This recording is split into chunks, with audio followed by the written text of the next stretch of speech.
కడప కడప మాది కడప. అయితే నేను ఒక క్వశ్చన్ వేయాలనుకుంటున్నాను సార్. నేను ఏంటంటే అది ఇప్పుడు ఫుడ్ గురించి మీరు ఆకలి తీరుస్తున్నారు కదా, కానీ నేను ఈరోజు మిమ్మల్ని చూస్తాను అనుకోలేదు. ఎందుకంటే ఈరోజు ఇక్కడికి వచ్చినందుకు నాకు ఎంత హ్యాపీగా ఫీల్ అవుతున్నాను. ఫస్ట్ థ్యాంక్స్ కృష్ణకి చెప్పాలి నేను. అక్క నువ్వు రా అక్క, నువ్వు అదే వారణాసి సూర్య గారిని నువ్వు చూడాలంటున్నావు కదా, చూడు అని చెప్పేసి పిలిచాడు. కానీ అన్ని పనులు వదులుకొని నేను ఇక్కడికి వచ్చాను, చూశాను, నాకు హ్యాపీగా ఫీల్ అవుతున్నాను నేను. కానీ ఇప్పుడు నేను ఒకటే క్వశ్చన్ వేస్తున్నాను సార్. ఇంత మంచి ఆలోచన ఫుడ్ ఆకలితో ఉన్న వాళ్ళకి మీకు కూడా నేను ఒకసారి మెసేజ్ పెట్టాను సార్. ఇప్పుడు కృష్ణకాంత్ పార్క్ దగ్గర చాలా మంది మీరు వేసిన డబ్బులు, ఆ డబ్బులు తీసుకుపోయి నేను ఆకలితో ఉన్న వాళ్ళకి నేనే సార్ నా పేరు. అయితే నేను అది కూడా చెప్పాను. నాకు కూడా ఇలాంటివి నేను చాలా సోషల్ వర్క్ చేశాను. అందరికీ నేను కూడా ఫుడ్ పెట్టాను. నేను ఎవరికి చెప్పుకోలేదు, కానీ వాళ్ళు నన్ను దేవతలాగా చూశారు. కానీ ఈరోజు మిమ్మల్ని ఒక దేవుళ్ళలాగా నాకు కనిపిస్తున్నారు. నిజంగా హ్యాపీగా ఫీల్ అవుతున్నాను. థ్యాంక్ యూ అండి. అయితే నేను ఒక్కటే సార్, నేను గుడికి వెళ్ళి, నేను శివుడికి చాలా భక్తురాలని, నేను గుడికి వెళ్ళి ఎప్పుడు ఏడుస్తూ ఉండేదాన్ని. లక్షలు ఉన్న వాళ్ళకి, కోట్లు ఉన్న వాళ్ళకే డబ్బు ఇస్తున్నావు, కానీ కడుపుకు తిండి లేని వాళ్ళకి ఆకలితో పడుకోబెడుతున్నాడు స్వామి నువ్వు అని చాలా రోజులు ఏడ్చాను. ఎప్పుడైతే మీ గురించి కృష్ణ గారు చెప్పారో అప్పుడు నేను ఇంకా నిజంగా దేవుడు నా మాట విన్నాడు. కానీ నేను కూడా మీకు సపోర్ట్ చేయాలనుకుంటున్నాను. ఏ విధంగా అంటే ఇప్పుడు మీరు ఫుడ్ ఇంత మంచి ఆలోచన, ఫుడ్ పేదవాళ్ళకి 100 రూపీస్ వేసి అలా ఇంత మంచి ఆలోచన వచ్చింది కదా, అది ఎలా వచ్చింది మాకు చెప్పాలి మీరు. లేదమ్మా, అంటే నేను ఇదే సినిమా ఇండస్ట్రీలో నేను ఎన్నోసార్లు చెప్పాను, మళ్ళీ చెప్తాను. 18 రోజులు ఆకలి బాధలతో పడ్డాను, అసలు ఫుడ్ కూడా లేకుండా. అలా పడిన సందర్భాలు ఎన్నో ఉన్నాయి. ఆల్మోస్ట్ ఏంటంటే నేను చనిపోయిన స్టేజ్కి వెళ్ళిపోయాను. ఆ బాధలు మరలా ఎవరు పడకూడదనే ఉద్దేశంతోనే ఇండస్ట్రీ మొత్తాన్ని దత్తత తీసుకున్నాను అంతే. నిజంగా ఇది చాలా హ్యాపీగా ఉంది సార్ మాకు. ఎందుకంటే గ్రేట్. అందరు నేను కూడా చాలా ఇంటర్వ్యూస్లో నేను ఒకటే చెప్తూ ఉండేదాన్ని, మీరు ఎవరైనా సరే 100 రూపాయలున్నా 50 రూపాయలున్నా కానీ రోడ్ సైడ్ వాళ్ళు ఆకలిని అడగరు. వాళ్ళు అడగకుండానే మీరు వెళ్ళి ఫుడ్ పెట్టండి అని చెప్పి చాలా మందికి ఇంటర్వ్యూస్లో నేను చెప్పాను. కానీ మీరు నిజంగా అందరికి ఫుడ్ పెడుతున్నారంటే ఇంకా అడగకుండానే దేవుళ్ళలాగా ఆదుకుంటున్నారు. అందరికీ మనము వండి పెట్టలేం కదా, వండి పెట్టలేరు సార్. అవును, ఆ సిస్టమ్ నాకు చాలా బాగా నచ్చింది. కానీ ఈ రోజు చూస్తాను అనుకోలేదు, చూశాను. నాకు ఈ రోజు కళ నెరవేరింది. హ్యాపీగా ఉంటుంది. అంటే దీంట్లో నా స్వార్థం కూడా ఉంది. నేను డెవలప్ అవ్వాలంటే ఏదో మంచి పని చేయాలి. ఆ మంచి పని ఎందుకు చేయకూడదు, ఆకలి బాధలు ఎందుకు పడుతున్న వాళ్ళకి ఎందుకు సపోర్ట్ చేయకూడదు అనేది అనమాట. మీరు అనుకునే ఆ శివయ్య నాకు కావలసినంత ఇస్తున్నాడు, ఇస్తూనే ఉన్నాడు, పెడుతూనే ఉంటాను, ఇస్తూనే ఉంటాడు, పెడుతూనే ఉంటాను. చెప్తున్నా కదా, మీ మీదనే మీ ఆకలి బాధలు తీరుస్తూ ఒక పక్క ఎన్ని చేస్తున్నాను కదా, మీ మీద కోట్ల రూపాయల బిజినెస్ చేయబోదాం. నేను చాలా స్వార్థపరుని, ఎన్నోసార్లు చెప్పాను. నేను ఇది మైండ్లో పెట్టుకోండి. వారణా సూర్య పాజిటివ్ యాంగిల్ కూడా కాదు, నెగిటివ్.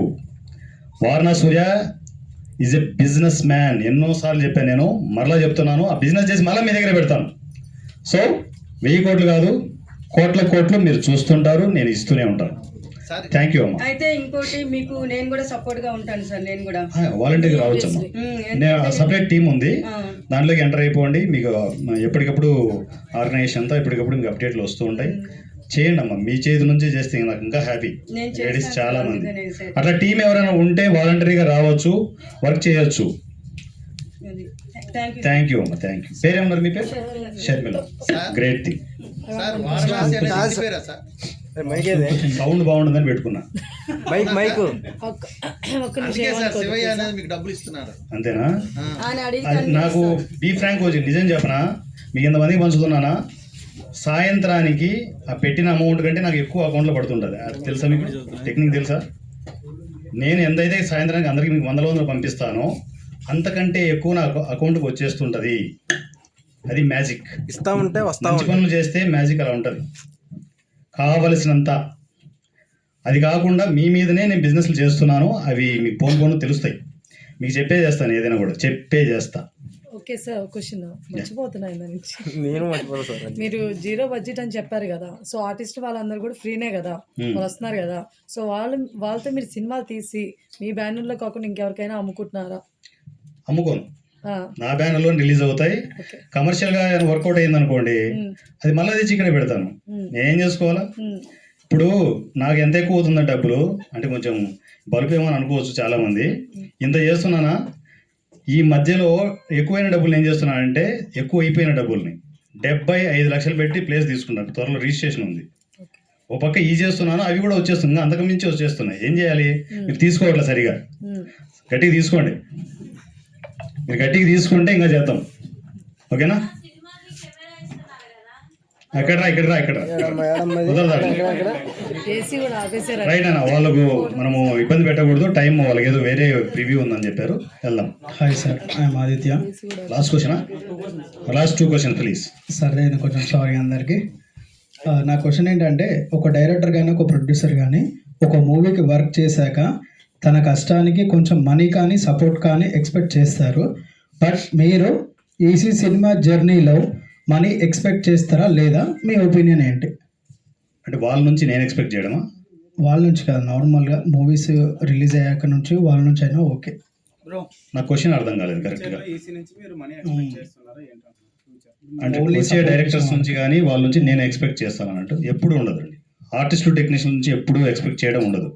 అది ఏంటంటే ఇంకా రెవెన్యూ జనరేట్ అయితే, ఇందాక మా విద్యానా పేరేంటి, దివ్య చెప్పినట్లు ఏంటంటే అది రెవెన్యూ జనరేట్ అయింది అనుకోండి. ఇప్పుడు రిలీజ్ ఫంక్షన్ చూస్తున్నారు కదా, రేపొద్దున సక్సెస్ మీట్స్ చూస్తారు. 0 బడ్జెట్ కాన్సెప్ట్లో సక్సెస్ మీట్స్ చూసి రెవెన్యూ జనరేట్ అయితే కవర్లు, దాంట్లో చేసిన ఆర్టిస్టులు, టెక్నీషియన్లు, ఈవెన్ చిన్న చిన్న ఆర్టిస్టుల దగ్గర నుంచి పెద్ద పెద్ద ఆర్టిస్టుల వరకు అందరికీ కవర్లు ఇస్తాను, డబ్బుల కవర్లు. సరిపోదా? One more question sir. మీరు ఈసీ సినిమా నుంచి చాలామంది కష్టాలు చూసి ఈ ఒక బ్యానర్ అనేది స్టార్ట్ చేశారు కదా. నా క్వశ్చన్ ఏంటంటే, ఇదే ఎందుకు ఎంచుకున్నారు? ఇప్పుడు భూమి మీద చాలా కష్టాలు చాలా మంది ఫేస్ చేస్తున్నారు, వేరే రూట్స్ అనేవి ఎందుకు ఎంచుకోలేదని? సినిమా ఇండస్ట్రీకి ఇంతకంటే మంచి రూట్ ఉంటుందా? ఇంతకంటే మంచి సపోర్ట్ ఉంటుందా? నా వాళ్ళకి, నాతో ఉన్న ఆర్టిస్టు టెక్నీషియన్లకి సపోర్ట్గా నిలిస్తే అంతకంటే కావాల్సింది. దేవుడు నాకు ఆ వరాన్ని ఇచ్చాడు, నేను చేసుకుంటున్నాను, సద్వినియోగం చేసుకుంటున్నాను అంతే. మీరు ఎవరైనా చేయగలరా? ఇంతమందిలో ఉన్నారు, ఎవరైనా నేను చేసే పని చేయగలరా? సాధ్యమా? అది డబ్బులతోనే కదా అంతా. ఇద్దరు చేస్తారు సార్. పోస్టర్ పవన్ కళ్యాణ్ గారు, నెక్స్ట్ మీరే. Thank you sir. అది కనెక్టివిటీ ఉంది, ఆయనకి నాకు కనెక్టివిటీ ఉంది, అది అందువల్ల జరుగుతుంది అంతే. కానీ మీరు పొరపాటును కూడా పవన్ కళ్యాణ్ గారు ఏమో ఏమైనా ఫైనాన్షియల్గా వెనకాల బ్యాక్గ్రౌండ్ నుండి నడిపిస్తున్నారు అనుకోవద్దు. సార్ అలా అనుకుంటలేదు సార్. ప్రతి రూపాయి వారణాసి సూర్యాదే, వెనకాల నుంచి బ్యాక్ సపోర్ట్ అంతే, మోరల్ సపోర్ట్. ఇలా భుజం మీద చేస్తే చాలు, అన్ని పనులు జరిగిపోతాయి.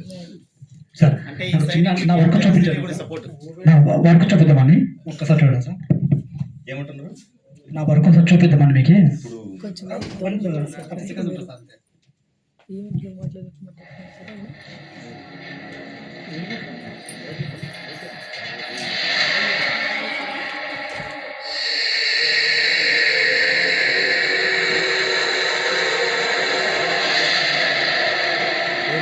మూడ్లో పెట్టండి. మూడ్లో పెట్టి బ్రో, మ్యూజిక్ కొట్టాడు, మ్యూజిక్ కొట్టాడు, మూడ్లో పెట్టండి.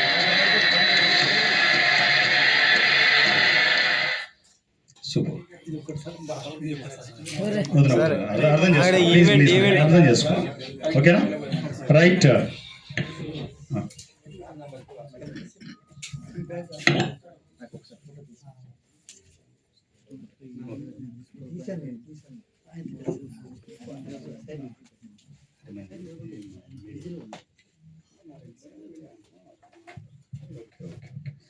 మీడియా పీపుల్కి ఏంటంటే,